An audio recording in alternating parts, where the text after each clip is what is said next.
Hello friends, ngasi su mayam gida magta no video am pudon laksir ko video se lakada walking trying to ni panba Emoinu Eratpa hai tarik masigi thorum masigi karam matam da oibagi haibdi matang da adu mayam na su dum ko azum wahang adum hangbi re ba ko se trying to ni panba se karam kan oi karam kan haura karam kan loi haiba sumba same se kitang confuse le ba poto aina kitang aina yamna khang hairu gi di wadi na sade ko aina akhang ba knowledge ni mayam da kitang share tok jaba se ado masi koi gi tang tara se tang tara dagi hauweba handaki je January gi tang tara haijab screen da sum tholake ko January tang tara irai numit masigi ayuke pung tara ga minit 30 sidagi hauraga January tang 13 gi ayuke pung 9 minit 12 fawba koi gi trying to ni pan ba haitare ka masi oigani haitare waxing gi ado calendar da iribasina tang 13 January gi masida trying to ni pan ban iba adubu irei si lan banate kaigino hai targadi thawal hai basidi numit masing mana de dana numit koi tarik calendar ye tarik ama ani ahum maside numit ki khongcha ne maside magi kaino ma ahum leiti haijaba tare adu tha gi khongcha chidi thawan sidi koi speed yang mana marup moraga kitang ahum lei haijaningi ba ado magi tha gi khongcha chin akai ba lak ba hai tare ma speed tuni yang boin ko thawan se kamai lowi ha kada numine thokpa matam masida leiram ba hai tare thabal ma singdo adu irakane ba calendar dadi ado tang 13 sidadi trying to ni pan bado numina tho matung da leiram mi da adu gi damak tane mana trying to ni pan ba na irami da adu itaragadi trying to ni pam se pung ni pang mi ko ma to bo oi hai bene calendar do itaragadi ado sonda kandana Emoinu Eratpagi thorum se Emoinu gi numit se watching trying to ni pan ba da Eratpan numit oi banina masagi tang 10 dagi nungdang hai tar masida latpi ge su kasu akai ba leitre koi nungdang da yam la nei dana Emoinu Erat thongni bagi thorum se masida lapi ge su yare ka su akai ba leitre ko ado aine pamjabadi koi gi tang 13 gi ayuke pung 9 gi minit 12 gi mamang se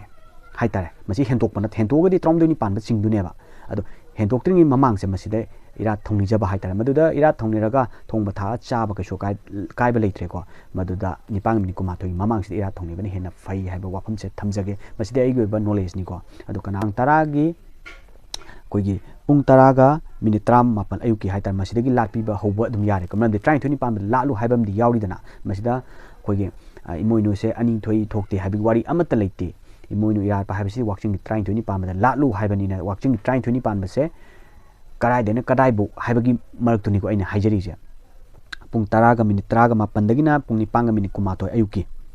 habdi tang taragi pung taraga minit 13 ayuki ni ko masidagina tang 13 gi pung 9 minit 12 gi manung sida latpa kasu akai be leitre haibani masida ani thokpa thoktabagi wari amata leite masida confuse leite na bagini ko and skin da sudum tholi se ado masida gi nani ngai su leite ado aina yamna khang haire na semjaba video su na sade ko masi jimma maruina aina video sigi khudang na thamjabani ko ado masi katpagi kari katpa kotpa haibagi matang da su kitang samlapam haijage ko ado loinam khangbiram lagani maram dinga singarang da torpa nate ko Emoinu latpagi thawam se mama hakte dum tor lamne adu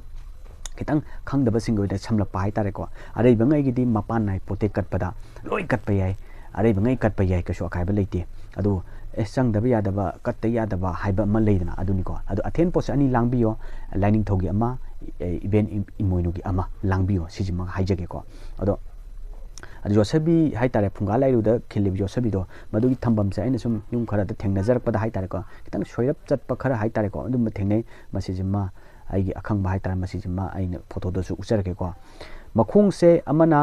nongchuplom thambiro amana mairam da thambiro amana chingkhai da thambio onbiu hai tare masijima na hena fai hana logjage ko aduga lairu hai tare Emoinu na legadaba jaga atongba jaga do maduna nongchuplom dai somna kan kobrurum pang bai tar kitang haidu oga masida lehen gada sijimaga adu haithen bo katpajina masagi lairu gi mamang hai tare ko kitang olamna aina sum picture du su ulisimni ko masmana latpi gada adu masida kat gada polam chairam maya imung du sengtok chantok pa haiba sida koigi nahai rol haiba wahi amakakti lei masina karai da songada haiba tairen pungphai langthrai haiba singsine koigi ising khara da hai tare ko lupi raga masida sondu se karino hai tadi in hairon se lamlam gi matungina khenar masu ko jaguru gi matungina lining la shong gi matungina khenar masu yai ai ge wakhalon hai tare yam arai be mong hai gatra asida ajum haijarake a hing sanna laija iru isengna khiktok chamthok chare tairena panthok sangna taishinbiyo pungphaina palem sangna punshinbiyo langtraina minamba thanamba tinyet palayet papunamak thaidokpiro iru iseng lage tinseng lage laiseng lage haiduna masagi tairen pungphai langthaido mana ising lupiraga mana khikto chamto loimak pochai khangde imung manung phangung phanung loimak tawbi yai ko imung akoiba loi tawbi yai ko aduga lining tawdadi masima chonghan binu haiba wafam sima thamjage aduga katpa yaba sina kari hingon hauba mana masing ko leitragana mana masing leibe tare ko masima loi katpi ba yai aduga khoigi cheng tharga ju chahau cheng leitragana cheng angoba dum khujo ohumse katpiyo aduga lapoi chang thokpa haimanam naiba adagi lei makhan khoigi khara haitar ko lei khara maidawda makhan myam lei kaning badi myam yai ko adoi nga ngauba nga sida kat pasida sareng kat pasu dum yawe mai tonga ma leje kat pe yai ade adugun tonga bam leje isam sambida nga ngauba amadi yohon biro haiba si wafam sima thamjage aduga nga gumade khoigi ngasage lain thau date mu yade ko haibdi yade numitugena only lain thau gidi haiten bot tu khaktane ko mai changdaba mana masing haiten bot ma kat pai wari ne thoidok pa leite aduga ngasage numitugi mai hogodabse aseng bagidi thainik chanarak pa haigada masidi akogi single taret haije singmakal taret haibani masina mai thagadabane banumitugi oinate phunga asida aduga maichem sina uchano oigada single taret se hojikti karaidu phanguni ko akogi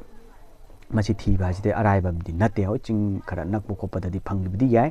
tampaki area sidadi masi singmakal taret se phangbadadi wagani adubu phangtaragadi best ni mahi yam chawi haibai wari ni ko singa direct je kitang ningjang jage haijaba tare koigi uchan uningthau usoi uhal uyung usingsa sai haiba singse masini single taret na masimai tawdana ima Emoinu gi mai hogot pasida sumaina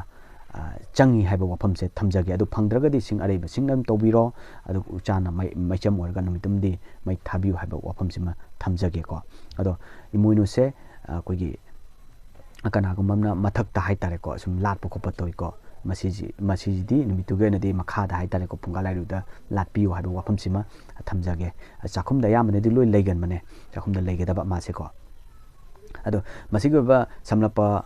wafam sine aina ngasi video ji khudangda thamjani buja adu ima Emoinu gi haitare masigi yamna phajakharaba magul leigaraba isone koigi hikubi yaikobi koigi langi lairembi hairaka su khonaba magi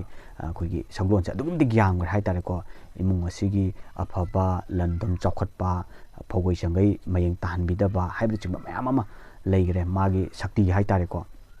niningba nibe yai ko ima asigi shakti cha dugum di gyang duga koin lambi ka kanigum thabang chathokpa thabai ngang chatpa haitare ko masida koigi yosabi makhung humsidaga khuramaga mana namma chakibada lamda siu haiba naw haiba leram targa su laibangna leram targa su yum phau di yoksale haibagi wafam su lei ko masi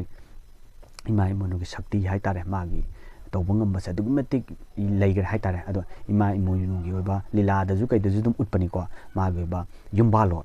masimana piramli man apamba haitare ko mai yumbalon se intaraga di imungdo santi yam oiba ingna tapna leiba koi gi sentum marang kai ba haigadra santi leiba haigadra sumba oi haiba wafam thamjage ado hojim matam sidri ayamana di ima Emoinu pamjaba se masi tingai udra haitare masi chokholak bunara karino khangdre masi yaringe di masi ima Emoinu pamjaba singsi ilaninge haijaba tare ko apaba samasama apaba yumbalama leiba leinabagi damakta masi khudimak che nupi haitare ko nupi singna ningol singna ayamba masi ima Emoinu gi lichat saja che masi tawigedabane imungdo santi leinaba haitare ko